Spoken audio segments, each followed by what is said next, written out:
Hi everyone, welcome back to the channeling series, and I will continue with law number 7 of Laws of Success series tomorrow.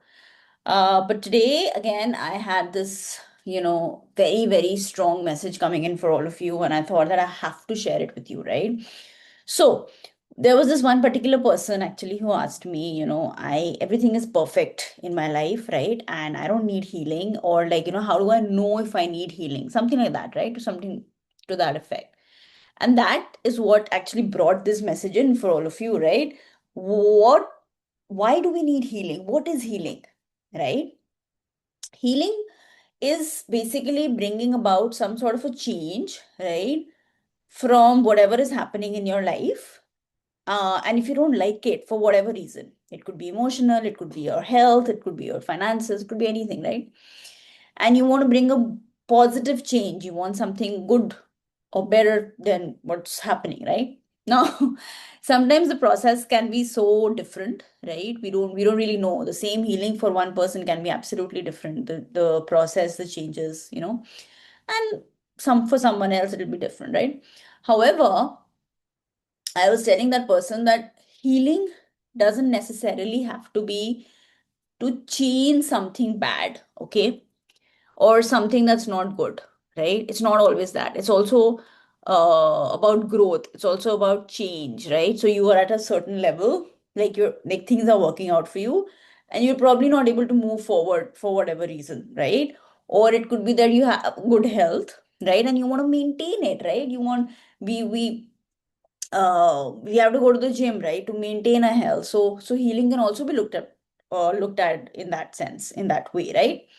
Now, another very important aspect, right, for all of you who land on this video, for you to understand if you want to, if you still have work to do on yourself or not, is when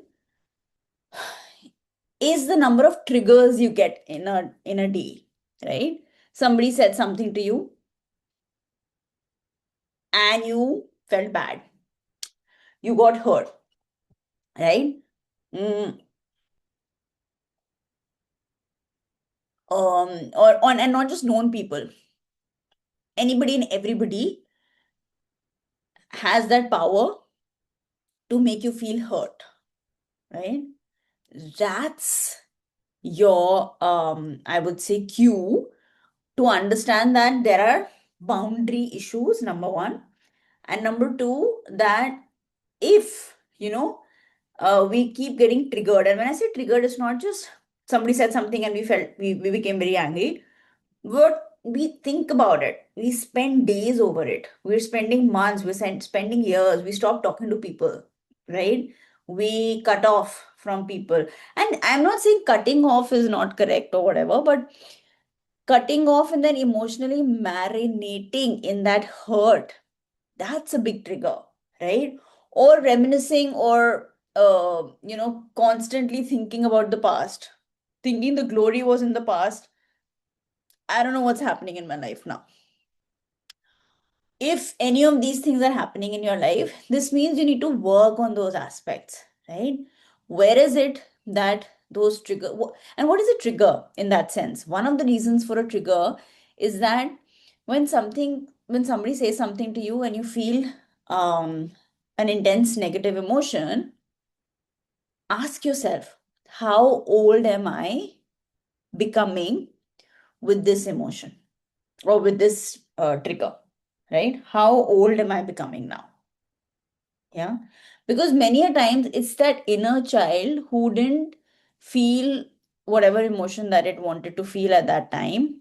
And now this is triggering to that inner child because all of those emotions are coming out, isn't it? For example, somebody says something to you, or even a colleague or somebody you don't even know says, like, cracks a joke, and suddenly you go into the story of nobody cares for me, nobody is ever there to support me, I'm not good enough. Uh, you know, I'm always the one who's left all alone. All of those things start happening with this one joke that this colleague cracked, which wasn't even for you. It was just like random. But that's your interpretation, right? So your interpretation of your surroundings also help you understand whether or not you need healing or you need to work on yourself, right? And obviously, if you're not feeling good most of the time, then that's something that needs work, isn't it? And actually, let me give you this example, okay? Now, I mean, this exercise. This will help you. Number one, if you're getting a lot of triggers every day, right, and you're going through all of these emotional turmoils, you can do this exercise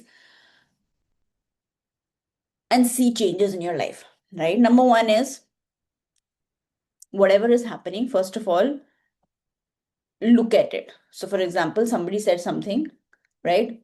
And you became angry, right? Or somebody said something and it triggered something. So, first write that down. What happened and how did you react? Number two, what were you feeling? Now, many a times we don't even know what our emotions are. We bury it. We just say, I don't want to talk to her. And it goes on and on and on and on and on and on and on and on. But क्यों नहीं बात करनी? What emotion did she trigger? What was the issue? We don't go there. So I'm not talking about who triggered you. I'm talking about what you felt when that trigger happened.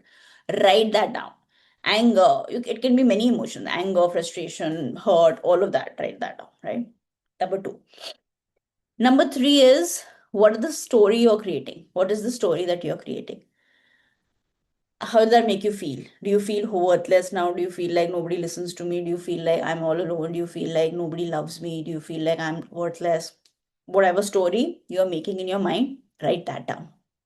Next, pick any tool, right? Ho'oponopono, EFT. So many tools on my channel, right? Pick that. And now that you know the emotion, now that you know the story, work the tool on it, right?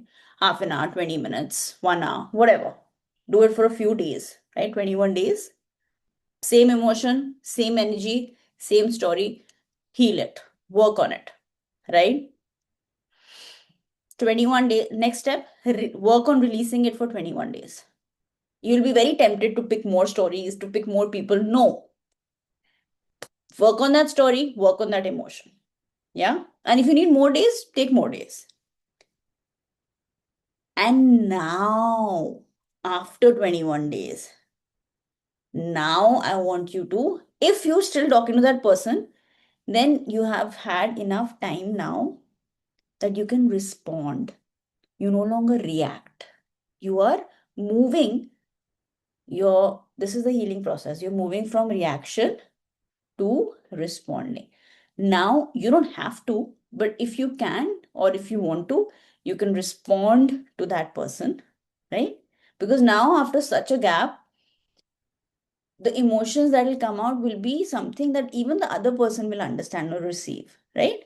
And so that will be the true opening of your throat chakra.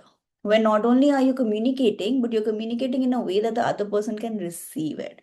It's not anger, it's not a reaction, it's a response, right? So these are the few steps that you need to take every time you feel a trigger and see yourself heal from your reaction to responding. All right. So I know this was a quick video, but try it out and let me know how it works. And I'll come back tomorrow with another message. Till then, signing off on each other from Zarya Healings.